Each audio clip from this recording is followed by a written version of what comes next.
অন্নপূর্ণা ভান্ডারের বড় আপডেট এসেছে। ওয়েস্ট বেঙ্গল সরকার অফিসিয়ালি অ্যানাউন্স করে দিয়েছে অন্নপূর্ণা যোজনা 1 জুন 2026 থেকে স্টার্ট হতে পারে। এই স্কিমে এলিজিবল মহিলাদের প্রতি মাসে 3,000 করে ডাইরেক্ট ব্যাংক ট্রান্সফারের মাধ্যমে ব্যাংক অ্যাকাউন্টে দেওয়া হবে। কিন্তু বন্ধুরা, এর মধ্যে একটা বড় আপডেট আর বড় খবর এসেছে এই বিষয়ে। সেটা আপনাদের আমি বলবো, সব কিছু এক্সপ্লেন করবো, কিন্তু থাকতে হবে আমার সাথে এই ভিডিওতে লাস্ট পর্যন্ত। কিন্তু তার আগে এই ভিডিওটার লাইক আর চ্যানেলটা সাবস্ক্রাইব করতে একদমই ভুলবেন না এরকমই আপডেট পাওয়ার জন্যে। তার মধ্যে আপনাদের আমি বলে দিই বন্ধুরা, 1 জুন থেকে কিন্তু অন্নপূর্ণা যোজনা পাওয়া যাবে না। একদম ঠিক শুনেছেন বন্ধুরা, 27 মে থেকে ফর্ম রিলিজ হয়ে গেছে।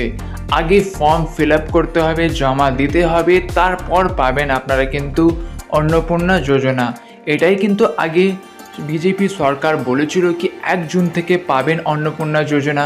কিন্তু এর মধ্যে এখন নতুন করে আপডেট যেটা এসেছে, 1 জুন থেকে পাওয়া যাবে না অন্নপূর্ণা যোজনা।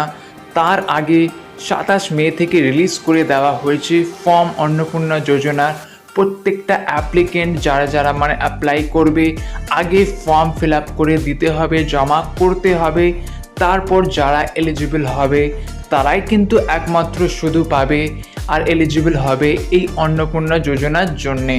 যেখানে এলিজিবল হলে প্রত্যেক মাসে আপনারা পেয়ে যাবেন 3,000 টাকা করে। তার সাথেও সরকার থেকে এটা ক্লিয়ারলি মেনশন করে দেওয়া হয়েছে কি আপাতত যতদিন অন্নপূর্ণা যোজনা স্টার্ট হচ্ছে না, ফর্ম ফিল আপ প্রপারলি 3 মাসের টাইম দেওয়া হয়েছে।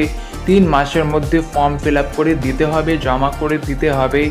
আর যারা এলিজিবল হবে তারাই একমাত্র পাবে এই যোজনার টাকা, যেটা প্রত্যেক মাসে 3,000 টাকা করে। কিন্তু ততদিন কিন্তু আপাতত লক্ষ্মীর ভাণ্ডার কন্টিনিউ থাকবে।